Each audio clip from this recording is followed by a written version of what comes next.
آخرین شیر افغانستان که آخرین روزهای پادشاهی را به چشم دید، کودتای کمونیستی داوودخان را پشت سر گذاشت و وارد سالهای سخت جنگ داخلی شد. گرسنگی و تشنگی را تحمل کرد. بارها زخمی شد. یک چشمش را بر اثر انفجار نارنجک از دست داد و تا آخر عمر چیزی را نمی‌شنید. در همان سالها فک و دهانش نیز زخم شدید برداشت و نیمی از دندانهایش شکست و تا آخر عمر گوشت استخواندار نتوانست بخورد. او نماد مقاومت حیوانات و آسیب جنگ بر حیوانات و مشهورترین شیر جهان است که تمام دنیا او را می‌شناسد. در آلمان به دنیا آمد و به افغانستان پادشاهی اهدا شد. او از معدود حیوانات باغ وحش کابل بود که از جنگ زنده مانده بود. او آغاز دوره جدید حکومت جمهوری است در افغانستان را شاهد بود.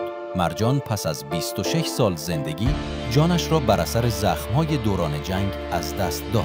جنگ داخلی جفتش را قبل‌تر از او گرفته بود، ولی او زندگیش را با غرور همچون مردمان این سرزمین ادامه داد. پس از مرگ 10 نفر او را به خاک سپردند.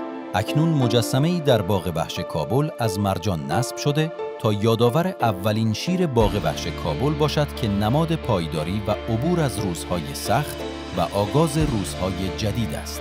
اگر به این موضوع علاقه داری چنل را لایک و سابسکرایب کن تا از ویدیوی بعدی با خبر شوی. در انجمن کانال عضو شو تا انتقاد و پیشنهادی داری به ما برسد.